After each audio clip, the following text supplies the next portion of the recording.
반갑습니다. 우리 옆 사람과 우리 앞뒤좌우로 함께 인사 나누겠습니다. 참 잘 오셨습니다. 주님의 사랑으로 환영합니다. 반갑습니다. 네, 오늘도 크신 하나님의 평안과 기쁨이 여러분 안에 마음에 가득하기를 주님의 이름으로 축복합니다. 보이는 게 다가 아니다라는 말씀의 제목으로 함께 은혜를 나누도록 하겠습니다. 사람은 참 보이는 것에 약하죠.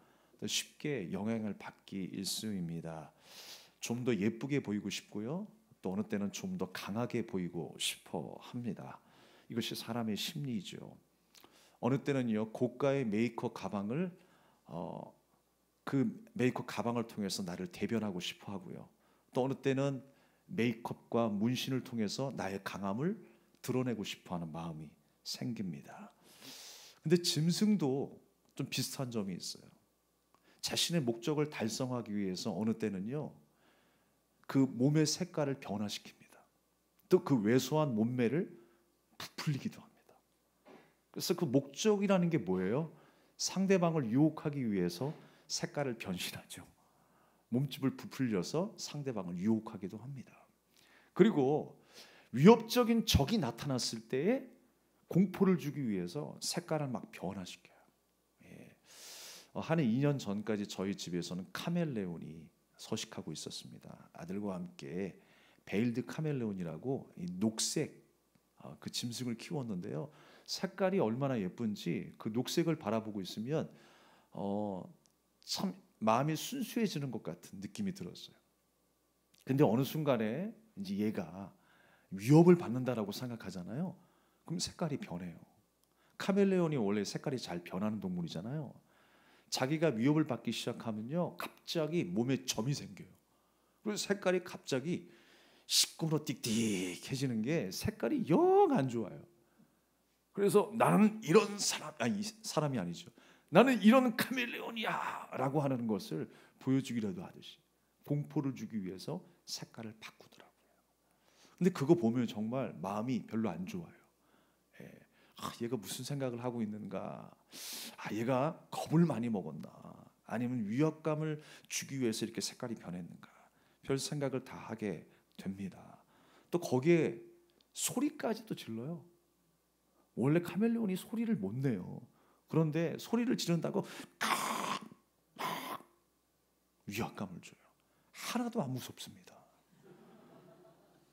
그런데도 그렇게 뭔가 보이고 싶은 것 같아요.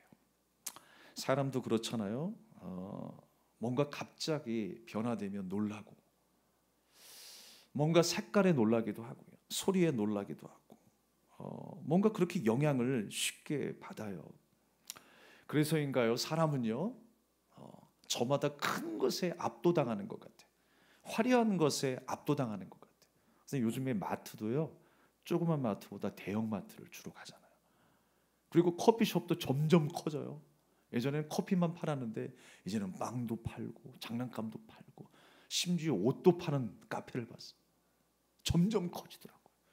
근데 안타까운 것은 안타까워야 해야 할지, 맞다라고 해야 할지, 교회도 점점 커져. 그래서 작은 교회가 점점 힘들어지고 있대. 대형 교회로 몰리는 거예요. 좀 편안하게 신앙생활하고 싶거든요.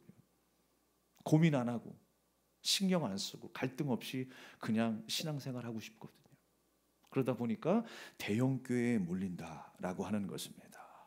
이렇게 사람은요, 보이는 것에 영향받지만 사실 보이는 게 다가 아닙니다. 오늘 이스라엘의 상황은 악을 행함으로 또다시 블레셋의 속국으로 살게 되었다라고 기록하고 있어요. 무려 몇 년 동안? 40년 동안 블레셋의 속국으로 힘든 생활을 연명하고 있었습니다. 바로 그 모습을 대매라는 것이 삼손의 아버지였던 그 마노아 가정에 아이가 없었다라고 하는 말씀으로 시작을 해요. 삼손의 이야기가. 그런데 하나님께서 생명이 없는 그 땅에, 그 가정에 다시금 생명을 주셔서 이스라엘의 역사를 새롭게 펼쳐나가시는 그 이야기가 바로 삼손의 이야기다라고 하는 것입니다.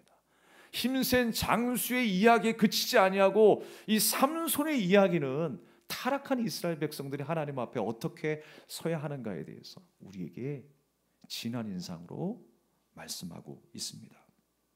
임신하지 못함을 통해서 이스라엘에게 더 이상 소망이 없다라는 것을 우리에게 보여준다라고 하는 거예요. 그런데 그 소망 없는 이스라엘을 하나님께서 다시 한번 찾아주십니다. 그리고 놀라운 역사를 새롭게 펼쳐나가세요.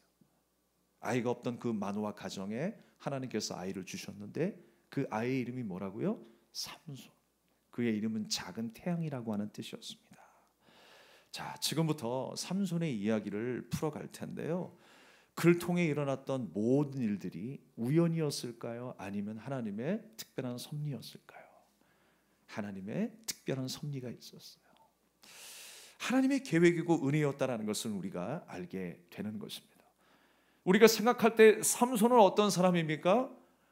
놀라운 힘을 가지고 놀라운 역사를 펼쳐나갔기 때문에 그저 영웅이다라고 생각할지 모르겠어요. 그러나 우리는 힘센 사람으로만 볼 것이 아니라 그가 나실인이었다, 나실인이었다라고 하는 것에 우리는 주목해야 돼요. 발음이 좀 어렵지만 나실인, 하나님 앞에서 구별된 사람이라는 거예요. 그래서 그가 세상과 구별되어서 하나님의 말씀 앞에 순종하며 살아가야 될 귀한 존재인 거룩한 존재라고 하는 것을 우리에게 말씀하고 있는 것입니다. 그가 누구였다고요? 나실인, 하나님 앞에 구별되어 살아갈 사람이었다라고 하는 것입니다. 근데 우리는요, 나실을 하게 되면 어떤 대표 선수격으로 생각하지만 특정인으로만, 특별한 사람으로만 바라봐서는 안 돼요. 우리가 사람을 바라볼 때요, 특별한 사람, 하등한 사람이 있습니까? 그렇게 구별지어서 생각해서는 안 되는 거예요. 높은 사람, 낮은 사람, 많이 가진 사람, 적게 가진 사람, 힘이 센 사람, 힘이 약한 사람으로 우리가 구별해서 바라봐서는 안 돼요. 우리는 하나님의 시각으로 사람을 볼 수 있어야 돼요. 하나님의 긍휼이 필요한 사람, 나도 하나님의 긍휼이 필요한 사람, 우리 옆에 있는 형제 자매들도 하나님의 은혜와 긍휼이 필요한 한 사람, 이렇게 볼 수 있어야 돼요. 삼손은요, 나실인이었지만 하나님의 긍휼이 필요한 사람이었어요. 그의 도움이 하나님에게서 나오는 사람이었어요. 하나님의 영이 임하였을 때 놀라운 힘을 발휘했던 사람이 바로 삼손이었어요. 그 힘이 그에게서 자생했던 것이 아니었습니다. 그렇기 때문에 하나님의 긍휼이 필요한 한 사람이에요. 특정한 어떤 사람에게 임한 역사가 아니었다라고 하는 것입니다. 사랑하는 여러분, 민수기 6장 말씀에 보게 되면 나실인의 규례에 대해서 하나하나 설명하고 있어요. 우리가 간단히 살펴보면 나실인은 어떻게 살아야 하는가에 대해서 말씀하는데, 첫 번째로는요, 포도주와 독주를 입에 대지 말라라고 말씀하셨어요. 취하지 말라라는 거예요. 여러분, 그 의미가 무엇일까요? 우리가 취하는 게 꼭 포도주뿐이겠어요? 술뿐이겠습니까? 우리가 이 세상을 살아가면서 취하게 되는 것이 한두 가지가 아닙니다. 참으로 많아요. 이스라엘 백성들은 우상에 취했고 자기가 왕이 되는데 자도취에 빠졌습니다. 오늘날 우리는 일에 취하기도 하고요, 돈에 취하기도 하고 개인적인 취미 생활에 취하기도 합니다. 성령의 세술에 취해서 하나님을 내 주인으로 삼고 살아야 될 하나님의 자녀가 세상 가운데 취해 있다라고 하는 것을 말씀하고 있어요. 우리는 지금 무엇에 취해 있습니까? 무엇에 우리의 마음을 빼앗기고 있습니까?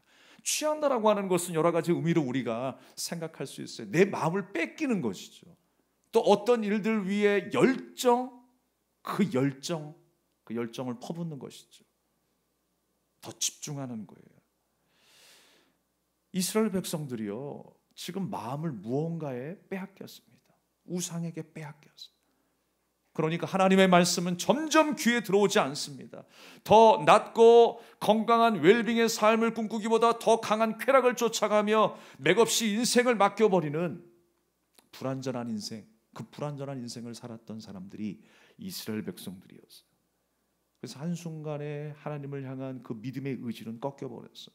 에라, 나도 모르겠다, 좋은 게 좋은 거지 라고 하며 하루하루를 살아가는 거예요. 우리는 육체가 건강하게 살아가기를 바라는 것처럼 우리의 신앙도 날마다 건강해질 수 있기를 주님의 이름으로 축원합니다. 그래서 우리가 취해 있는 것에서 떠나야 돼요. 성령의 세술에 취하는 우리가 되어야 합니다. 두 번째로는요, 머리에 삭도를 대지 말라라고 했어요. 이게 나시린의 규례예요.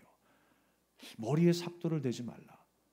여러분, 삼손이요, 머리가 길었을 때는 힘이 셌어요. 근데 머리를 잘랐을 때는요, 힘이 약했어요. 근데 과연 이 머리카락에서 힘이 나올까요? 과연 머리만 길르면 힘이 있는 거예요?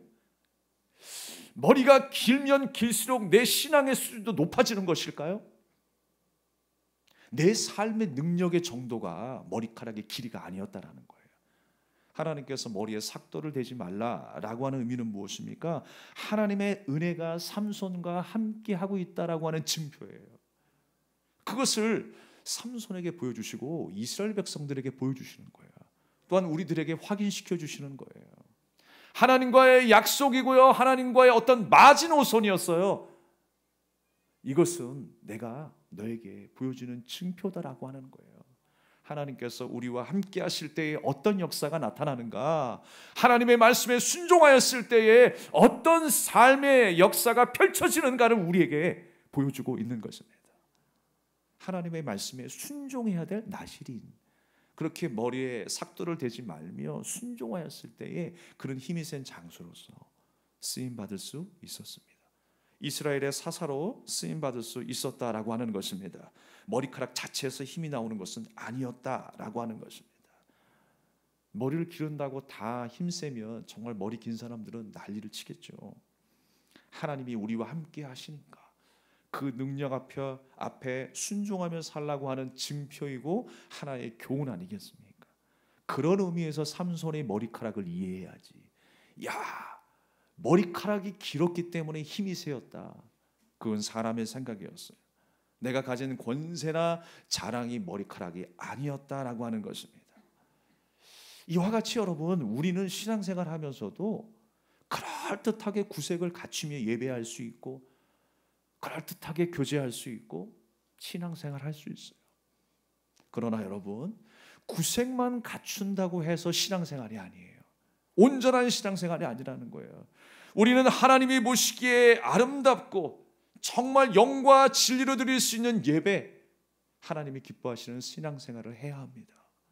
액션만 취하는 신앙생활이 아니라, 성전의 마당만 밟는 신앙생활이 아니라, 지성소에 들어가서 어린 양의 피비린내 나는 냄새를 맡고 나를 위하여 죽으신 예수 그리스도의 십자가의 사랑을 깨닫고 그 지성소에서 하나님의 임재를 경험할 수 있는 예배가 되어야 합니다. 오늘 이 시간도 하나님의 임재를 사모하는 여러분 되시기를 바랍니다. 예배를 통하여 하나님의 음성을 듣고 돌아가는 확신의 시간 되기를 주님의 이름으로 축원합니다. 그렇습니다, 여러분. 액션만 취하는 인생이 돼서는 안 돼요. 내가 머리가 길렀어, 내가 아름답고 호화로운 제사장의 옷을 입었어, 그런다고 여러분 제사장이 됩니까? 하나님의 역사를 힘입어 살아가는 인생이 됩니까? 하나님이 함께 하셔야지. 이 머리카락은 하나님의 함께 하심의 증거였다라고 하는 것입니다. 사랑하는 여러분, 나를 뽐내는 데에 필요했던 머리카락이 아니었어요. 내 신앙의 수준, 내 신앙의 척도를 이야기할 수 있는 머리카락이 아니었어요. 하나님의 능력, 하나님의 약속을 의미하는 머리카락이었어요. 그래서 삼손은 철저히 하나님만을 의지해야 했습니다. 세 번째로 나시린의 규례 가운데 마지막 하나는 무엇입니까? 죽은 시체를 가까이 하지 말라. 시체를 가까이 하지 말라라고 하는 것입니다. 죄의 결과로 죽음이 왔잖아요. 그러니까 죄로부터 멀리 떨어져 있으라라고 하는 것이 시체를 가까이 하지 말라라고 하는 말씀이에요. 여기서도 역시 형식만 남는 신앙생활이 되어서는 안 된다라고 하는 것입니다. 사실 우리가 뭘 하고 하지 말고의 문제에 따라서 우리가 거룩해지고 덜 거룩해지고 그게 아니에요. 내가 뭔가를 했기 때문에, 이루었기 때문에, 지켰기 때문에 거룩해지는 게 아니다라고 하는 것입니다. 부정한 것을 내가 피하기만 한다고 거룩한 것은 아니다라고 하는 것입니다.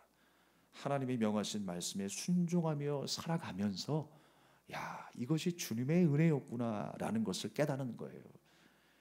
내 힘이 아니고 내 능력이 아니라, 우연히 이루어지는 것이 아니라 하나님이 나를 사랑하셔서 죄악 가운데서 불러내셨고, 거룩한 하나님의 새 역사, 그 창조의 새 역사 가운데 살아가는 하나님의 자녀가 되게 하셨구나, 그 하나님 나라의 백성이 되게 하셨구나 라고 하는 그 사실, 그 은혜에 감사하며 살아야 하는 것입니다. 그러니까 내 의를 드러내는 것은 아무것도 의미가 없어요. 내가 이것을 지켰기 때문에 내가 그만큼 거룩해졌다가 아니라, 하나님께서 내게 은혜 베푸셨기 때문에 내가 거룩의 자리에 있구나라고 생각하셔야 하는 것입니다. 누가복음 10장 25절 이하의 말씀에 보게 되면 선한 사마리아인에 대한 이야기가 나옵니다. 여리고로 갔던 한 사람이 강도를 만났습니다. 성경에 기록한 대로 그 강도는요, 거반 죽어 있었어요. 그러니까 지나가던 사람이 보면 그냥 죽어 있는 것처럼 보이는 거예요. 근데 그때 마침 누가 지나갑니까? 제사장이 지나갑니다. 근데 제사장이 모른 채 하고 지나갔어요. 또 한 명의 사람이 지나갑니다. 레위인이 지나갑니다. 근데 레위인도 그냥 지나갑니다. 그런데 한 사람이 또 나타났어요. 사마리아인이 나타납니다. 이스라엘 백성들이, 특별히 이 유대인들이 개 취급하였던 그 사마리아인은 어떤 행동을 보이냐면, 강도 만난 자를 도왔어요. 포도주로 상처를 씻어주었고요, 또 여간에서 묵을 수 있도록, 쉴 수 있도록 여비를 마련하고, 또 만약에 모자라게 되면 내가 돌아올 때에 갚아주겠다라고 약속까지 합니다. 그게 사마리아인의 모습이었어요. 그렇다면 예수님께서 물어보십니다. 누가 참된 이웃이 되겠느냐라고 물어보세요. 누가 참된 이웃이에요? 사마리아인이죠. 그런데 가만히 보면 이 제사장의 모습과 이 레위인의 모습은 잘못됐는가? 사실 율법적으로는요, 잘못된 게 없어요. 유대인들이 율법을 지키기 위해서 얼마나 애를 썼습니까? 몸부림치면서 그 율법을 지키려고 애를 썼을 거예요. 그런데 제사장의 모습과 레위인의 모습이 잘못일까? 죽은 시체, 죽은 사람을 피해서 가는 게 잘못일까요? 그들의 입장에서는요, 옳은 것이었어요. 그들의 마음속에는 내가 율법을 잘 지켰다라고 생각했을 거예요. 내가 시체를 가까이 하지 않았기 때문에, 부정한 것과 가까이 하지 않았기 때문에 나는 잘했다라고 스스로 자평했을 것입니다. 그러나 여러분, 착각하는 거예요. 율법의 완성이 무엇입니까? 사랑 아니에요. 예수님께서 사랑으로 그 율법을 십자가에서 완성하셨잖아요. 그러니까 사랑을 모르는 율법은 아무 의미가 없어요. 율법의 핵심이 무엇입니까? 하나님을 사랑하고 내 이웃을 내 몸처럼 사랑하라 라고 하는 것이 율법의 핵심 아니었습니까? 그런데 사랑은 쏙 빼놓고 자기 의만 나타나는 거예요. 자기 의만 남아있는 거예요. 내가 무엇인가 했다, 아무런 의미가 없어요. 하나님께서 여러분 그 마음을 받으시겠습니까? 우리가 오늘 내가 주일에 이 예배 가운데 참여했다, 내 몸만 있는 것은요, 아무런 의미가 없습니다. 우리의 마음을 하나님 앞에 드릴 수 있어야 돼요. 여러분의 중심을 하나님 앞에 온전히 드려질 수 있기를 바랍니다. 여러분, 우리가 왜 드리면서도 도둑이라고 하는 이야기를 들어야 됩니까? 하나님이 누구를 보고 도둑이라고 하세요? 11조를 도둑질했다라고 하시는 말씀이 뭐라고 했어요, 여러분? 이스라엘 백성들이 11조를 안 드렸기 때문에 하나님이 도둑이라고 말씀하십니까? 아니에요. 유대인들은 누구보다 율법을 잘 지키려고 애를 썼던 사람이었어요. 11조를 드리지 않음이 아니라, 하나님 앞에 예배를 드리지 않음이 아니라 중요했던 건 뭐냐면 마음이 없었던 거예요. 하나님 앞에 그들의 마음을 드리지 못했어요. 그들의 중심은 다른 곳에 있었어요. 형식에 매여 있었던 예배였어요. 사랑하는 여러분, 우리의 마음을 드릴 수 있는 삶이 되어야 합니다. 이 세 가지가 나시린의 삶이었어요. 하나님의 말씀에 붙들려서 거룩하게 순종하며 살아가야 될 하나님의 사람. 그런데 이것이 어떤 특정한 사람에 국한된 것이 아니라 이스라엘 백성들 모두가 그렇게 살아야 했던 거예요. 하나의 샘플로 보여주시는 거예요. 죄악 가운데 건져낸 거룩한 하나님의 백성이 이렇게 하나님의 말씀 앞에 반응하며 순종하며 살아야 할 것을 삼손을 통해서 보여주시는 거예요. 아니, 삼손뿐만이 아니라 모든 나시린을 통해서, 거룩한 믿음의 선진들을 통해서 그렇게 살아가야 할 것을 말씀하신 것입니다. 그런데 그렇게 살지 못하고 있었던 거예요. 삼손은 어릴 때부터 하나님의 복을 받으며 잘 자랐다고 그랬어요. 주님의 은혜 가운데에 돌보심을 받고 성장했다라고 하는 의미였습니다. 그가 특별히 나시린으로 훈련받으며 성장했다라고 하는 것은 우리에게 큰 기대감을 증폭시켜요. 야, 그래도 지금까지의 사사하고는 뭐가 달라도 다르겠죠? 뭐가 달라도 다를 거예요. 나시린이니까 특별한 사람 아니야. 하나님 앞에서 구별된 사람 아니야. 그러니까 누구보다 거룩할 것 같고 누구보다 하나님 앞에 순종하는 한 사람으로 비춰줄 것 같아요. 그런데 영단판이었어요. 그는 혈기 많은 사람이었어요. 자기의 욕망을 위해 산 사람이었어요. 믿음의 청년으로 살지 못하고 정욕의 청년으로 살았던 한 사람이었어요. 왜 하나님께서 삼손의 삶을 그렇게 그려나가실까요? 여호와의 영이 임해서 삼손이 힘을 쓰고 블레셋 군대를 물리치고, 근데 또 때로는 실수를 하고, 왜 하나님께서 삼손의 삶을 그렇게 만들어 가실까요? 분명히 하나님이 하신 일은 분명한 것 같은데, 하나님께서 함께 하셔서 그런 역사가 펼쳐지고 그런 일들이 벌어진 것 같은데 왜 삼손을 통해서 그렇게 만들어 가실까? 우리는 의아합니다. 그러나 여러분, 하나님께서 일부러 함정에 빠뜨리는 것이 아니에요. 자신의 욕구를 충족시키는 달콤한 일이라면 하나님의 뜻에는 안중에도 없는 그 이스라엘의 모습을 적나라하게 보게 하시는 거예요. 누구를 통해서? 삼손을 통해서. 삼손의 그 연약한 모습을 통해서 이 모습이 바로 이스라엘 너희들의 모습이야. 우리에게 또한 말씀하세요. 너희들의 모습이 이렇게 삼손과 같이 연약한 모습이야 라고 말씀하시는 거예요. 삼손은 부모에게도 불순종했습니다. 특별히 여러분, 오늘 이 삼손의 이야기를 보게 되면 이스라엘 앞에 거울처럼 보여주시는 그 내용들이 참 많이 있습니다. 삼손에게 있어서 하나님을 향한 그 믿음은 온데간데 없이 사라집니다. 어떤 사명감이나 가치관도 없어져요.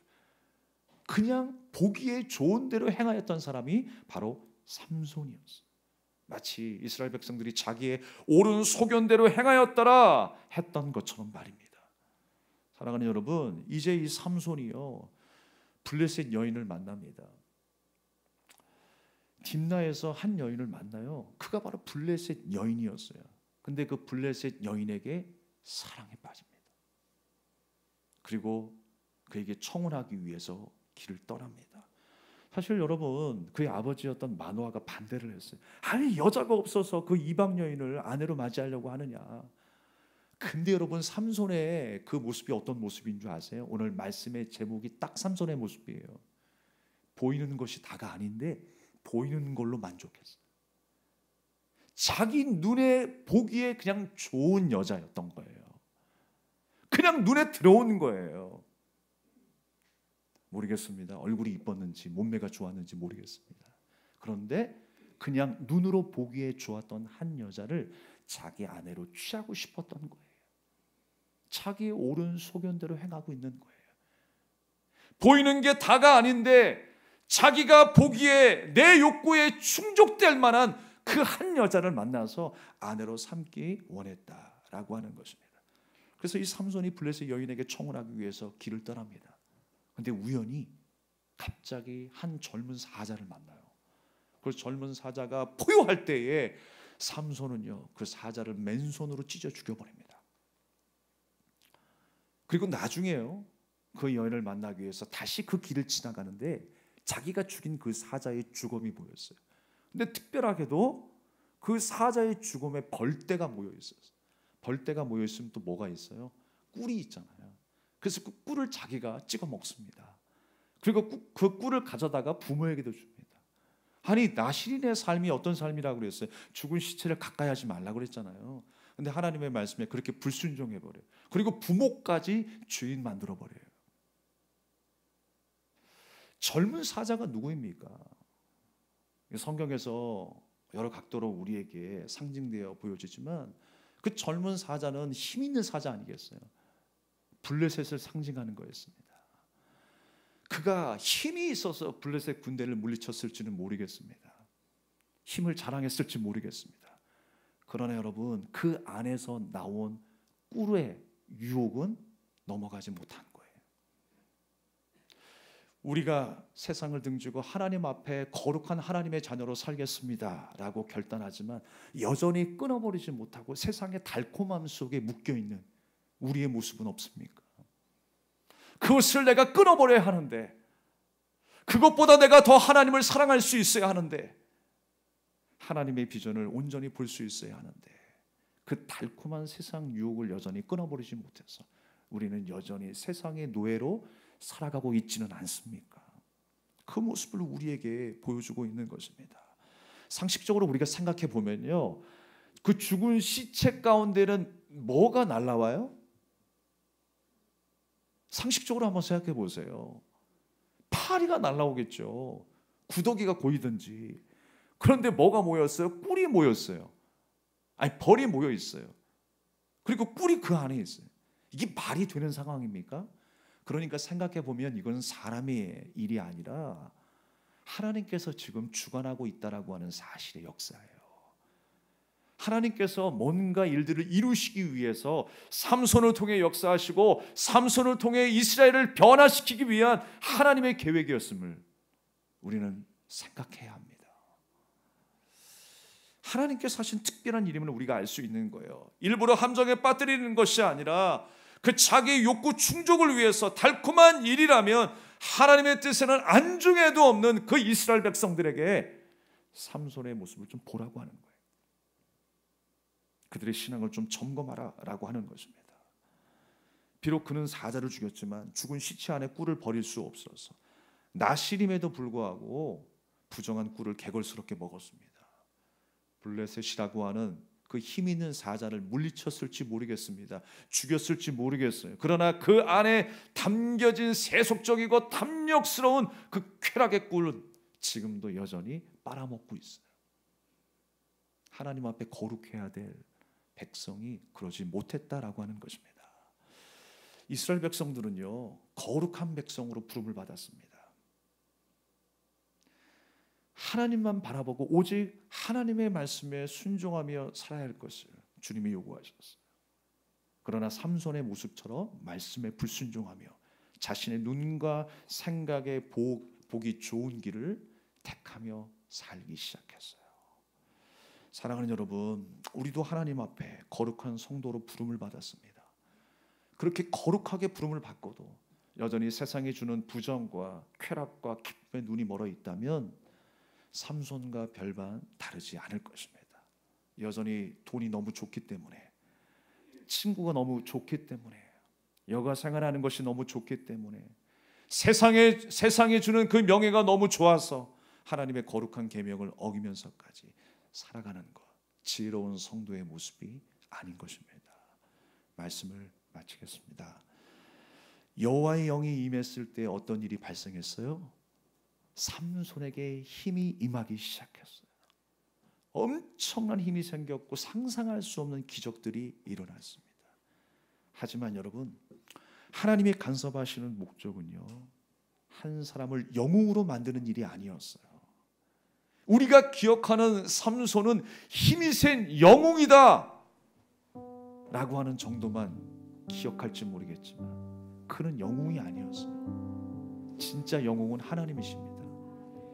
주님은 그 연약한 한 사람을 회복시키기를 원하시네요. 그리고 그 한 사람을 통하여 이스라엘 전체가 하나님 앞에 돌아오기를 원하시는 거예요. 이 말씀을 받는 우리가 날마다 하나님을 의지하고 주의 말씀에 순종하며 살아가기를 주님은 간절히 기다리고 계시는 것입니다.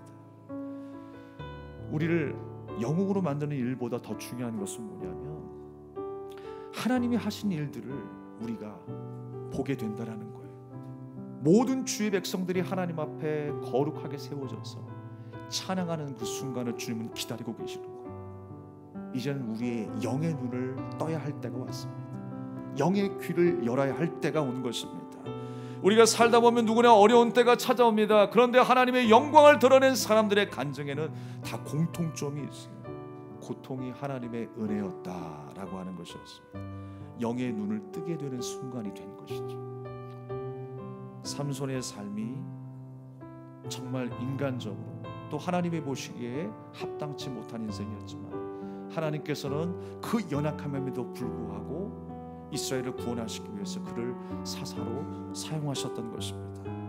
사랑하는 여러분, 이 세상에 많은 일들이 왜 일어난다고 그랬습니까? 우리가 그 일들 때문에 불평하며 절망할 것이 아니라 나를 위해서 그 모든 일들이 발생했다는 사실을 여러분 기억하십시오. 내가 잘못해서 내가 못나서 그런 이유가 먼저가 아니라 하나님께서 나를 거룩하게 세우시기 위해서 내 주변에 많은 일들이 발생했다는 사실을 기억하시기 바랍니다. 사랑하는 여러분, 상황이 바뀌어 평강이 우리에게 찾아오는 게 아니에요. 모든 상황은 똑같지만 상황을 대하는 우리의 마음이 달라졌기 때문에 우리 앞에 문제가 작아 보이기 시작하는 거예요. 사랑하는 여러분, 우리가 온전히 삼손이 나실인 된 것처럼 엘리야가 나실인 된 것처럼 우리가 하나님 앞에 거룩하게 세움받아 하나님의 말씀에 순종하여 쓰임받는 거룩한 사사로서 거룩한 백성으로 사시기를 주님의 이름으로 축복합니다. 오늘 이 찬양을 드릴 때에 우리 함께 전심으로 우리가 함께 찬양할 텐데요. 이 찬양이 저번주 주일날 찬양대회 때 대상을 받은 곡이에요. 너무나 가사가 좋고 큰 은혜가 돼서 우리가 함께 찬양하려고 가져왔습니다. 하나님은 여전히 나를 주목하십니다. 보여지는 현실 앞에 주저하지 마시고요, 살아계신 하나님 능력의 주님을 의지하는 저와 여러분 되기를 축복합니다. 우리 함께 찬양하겠습니다.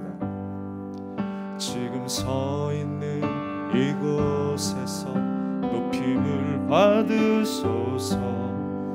내가 밟는 땅 주님의 땅이니 하늘이 주의 이름 높이 올리며 넓은 바다가 주를 노래해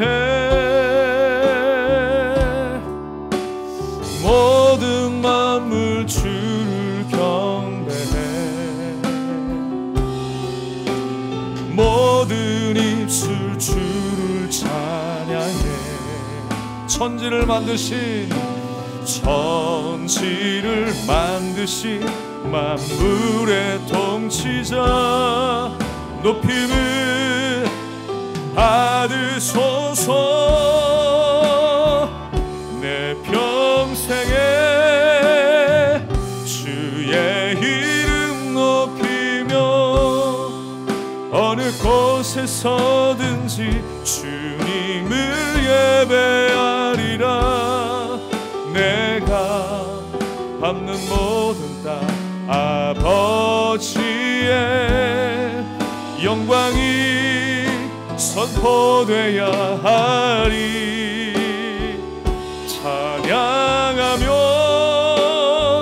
주님을 예배할 때 하늘 가득한 주의 영광 보리라. 나를 통하여 나의 입술을 인하여 주의 이름 높임을 받으소서. 다시 한번. 지금 서 있는 이곳에서 높임을 받으소서. 내가 밟는 땅 주님의 땅이니 하늘이 주의 이름 높이 올리며 넓은 바다가 주를 노래해 모든 만물 주를 경배해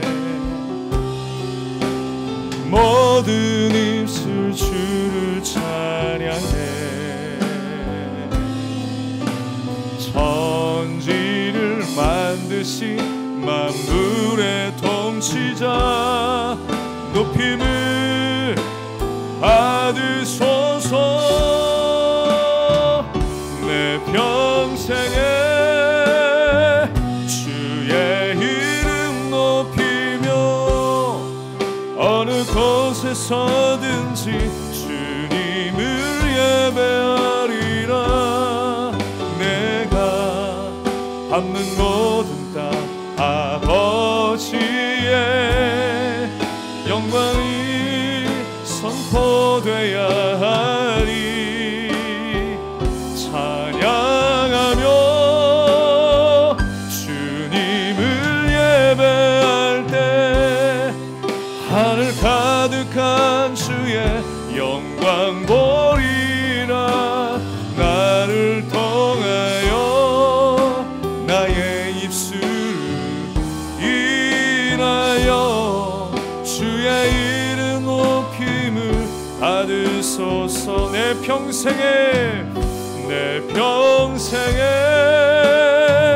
주의 이름 높이며 어느 곳에서든지 주님을 예배하리라. 내가 밟는 모든 땅 아버지의 영광이 선포되어야 하리. 찬양하며 주님을 예배할 때 하늘 가득한 주의 영광 보리라. 나를 통하여 나의 입술을 인하여 주의 이름 높임을 받으소서. 세상 소망 사라져가도 세상 소망 다 사라져가도 주의 사랑은 끝이 없으니 살아가는 이 모든 순간이 주 은혜임을 나는 믿네. 세상 소망 사라져가도 세상 소망 다 사라져가도 주의 사랑은 끝이 없으니 살아가는 이 모든 순간이 주 은혜의 힘을 나는 믿네. 주님을 나는 믿네. 주 은혜의 힘을 나는 믿. 주님을 나는 믿네. 주 은혜의 힘을 나는 믿네. 우리 주신 말씀을 기억하면서 우리 간절한 마음으로 기도하기를 원합니다. 여러분, 내가 밟는 모든 땅 아버지의 영광이 선포되어야 합니다. 우리가 어디에 있든지 주의 말씀에 반응하며 순종하며 살아가는 거룩한 백성이 되기를 원합니다. 어디에 있든지 하나님을 예배하며 하나님을 높이고 하나님을 의지하는 우리의 삶이 되기를 원합니다. 처음부터 끝까지 우리는 하나님의 그 은혜의 손길 안에 있습니다. 주님, 오늘도 주님의 은혜의 손길을 간절히 의지하며 나아가노니 나의 중심을 붙들어 주시고 나의 온 마음이 하나님을 향하게 하여 주시옵소서. 우리 주님을 외치고 간절한 마음으로 기도하겠습니다. 주여! 아버지.